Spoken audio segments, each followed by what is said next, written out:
Joining us today is Gavin Elias, an MD-PhD student at the University of Toronto. Besides his medical studies, Gavin is also involved with neurosurgery and neuroimaging research having to do with deep brain stimulation. It's great to have you here with us today, Gavin. Great to be here. Thank you.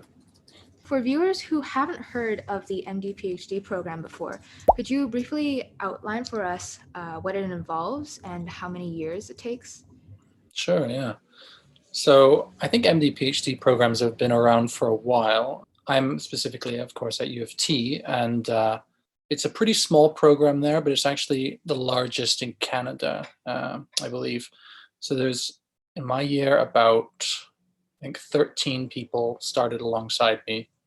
But what it is really is a combined medical program and a research program. So exactly as it sounds, you do the full 4-year medical program at U of T, and then you kind of sandwich in a research degree. It's meant to be a PhD, sort of usually between either the first year of medicine and the last 3 years of medicine, or sometimes you can do 2 and 2 and then do the research in between. So you're kind of in 2 separate programs that you jump between. You're not really ever doing both at once per se, but I guess you're accepted into them both at once. So that's the distinction. And yeah, on the duration front, so it's 4 years obviously of med school, and then the PhD is actually a little variable. So there's no set timeline for when you have to finish a PhD. Generally, it's within sort of 4 to 6 years, I would say. Usually for, I think, MD-PhD students, though, it tends to be a little shorter than the average PhD length, just because obviously we have lots of other school to get through.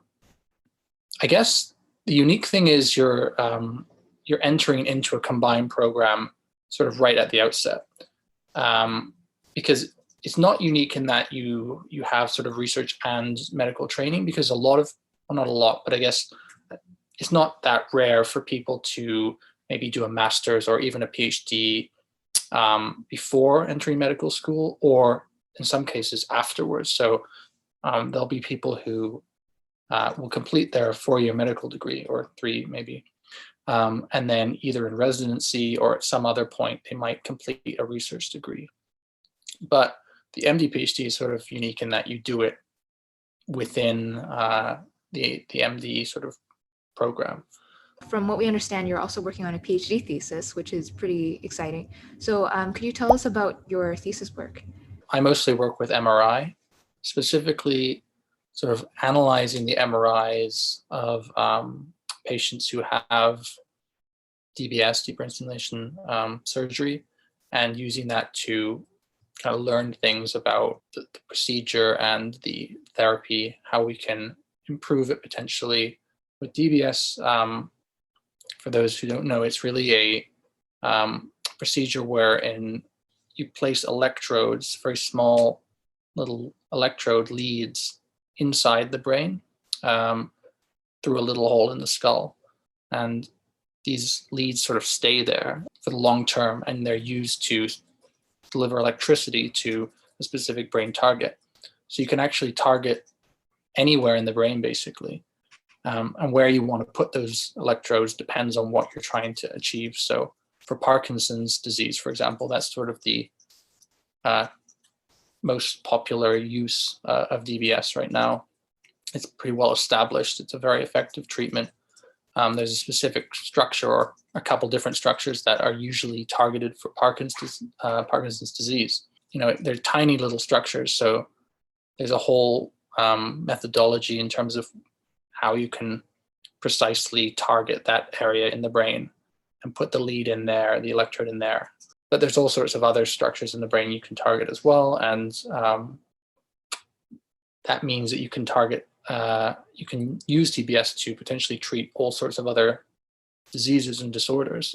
Anything that really we think has a basis in some sort of dysregulation in the brain, whether it's altered activity, sort of malfunctioning circuitry in the brain, you can potentially treat with DBS or some other form of neuromodulation. and actually going back to my thesis work, my real focus for the thesis is psychiatric DBS. So specifically depression. That's one of the more experimental uses of DBS. It hasn't really been approved as an official therapy, but it's been under investigation for about over 15 years now. And so people with really severe treatment-resistant depression have been offered DBS as a potential treatment. And like I said, the imaging side of that paired with the clinical is sort of where my work has been focused. So trying to find, on one hand, how the DBS for depression might actually work in a sort of mechanism standpoint, and also trying to figure out whether there are ways we can improve the targeting, improve the delivery of the therapy to make it more efficient and efficacious. Okay, that sounds really interesting. Could you tell us a bit about what is known about DBS being used for depression? Actually, the sort of earliest use of DBS for depression was actually done by my supervisor, Dr. Lozano, right here in Toronto. He, along with another scientist, Dr. Mayberg, sort of did these initial experiments where they targeted a specific area of the brain, the subcallosal or subgenual cingulate, that is thought to be quite implicated in mood and emotional regulation. And some of the evidence for that came from actually PET studies, and they sort of found that mood changes would alter the pattern of activity in this area, the subcallosal cingulate. And there were differences as well in between the brain activity of depressed individuals and healthy individuals. So all that sort of evidence led to the idea that maybe if you modulate the activity of this brain region with DBS, it might be a useful therapy. And so back in, I guess it was 2005 was the initial study that came out. They did it in just a small group of about 6 patients and got pretty good results, encouraging results. And since then, there have been a whole host of studies by other centers across the world.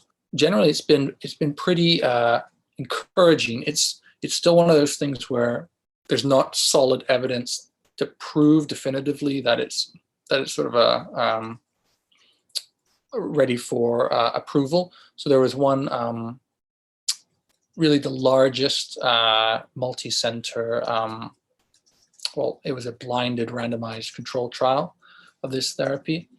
And it didn't definitively prove basically a difference from sham.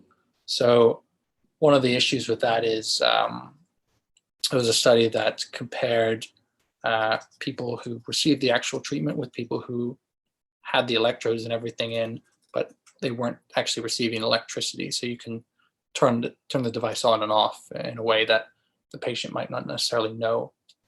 And if you can contrast the effects of real stimulation with sham stimulation, and that's how they do a lot of the blinded studies for DBS. And anyway, they did a comparison of the effect of subcallosal cingulate DBS at 6 months. So after the procedure, they had sort of 6 months of therapy or sham therapy, and they didn't find a statistically significant difference in terms of like mood outcome improvement.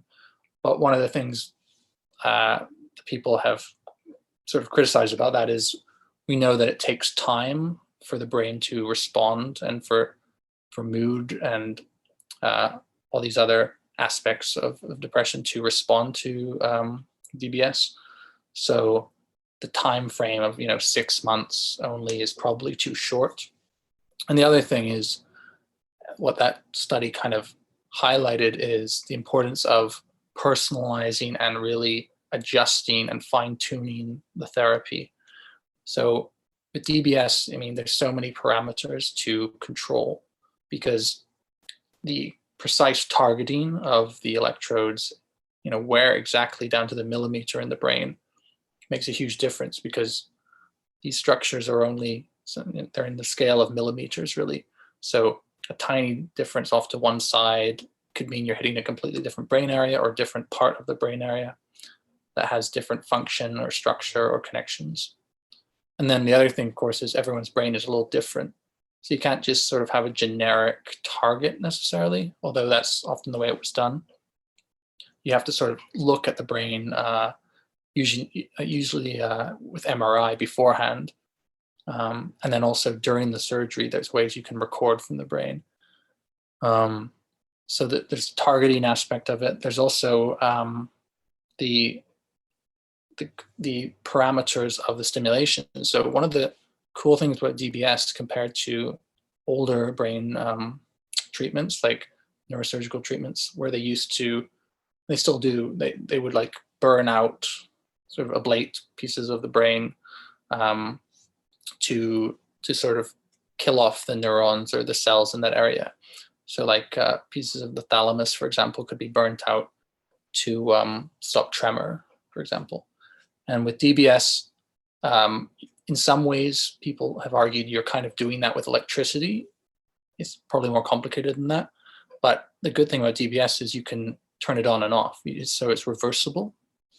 And it's also modifiable in that you can really program like frequency of stimulation. You can program these other parameters like the voltage of the stimulation, the pulse width.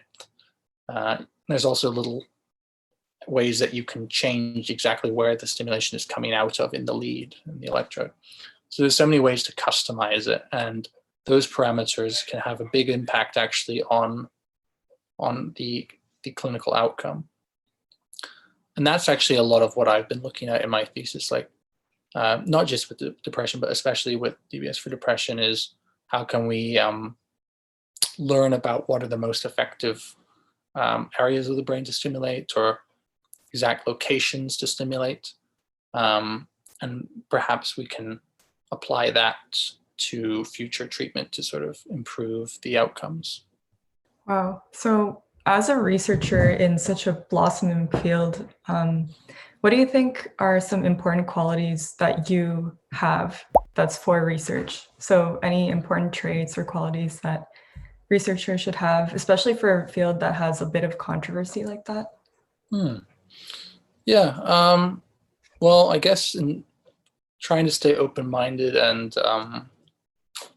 not getting too set in any one kind of dogma or sort of way of thinking is probably a good thing to have. I don't know if I'm like the archetype of that, but like I think I do try and stay sort of humble in terms of how much I know. I definitely, as only someone in their PhD, I'm not that established. So I think that helps as well. Like there's always a lot more you can learn. And especially with something like DBS, even it's been around for a couple decades now, but exactly DBS for depression and other investigational indications, it's a new field.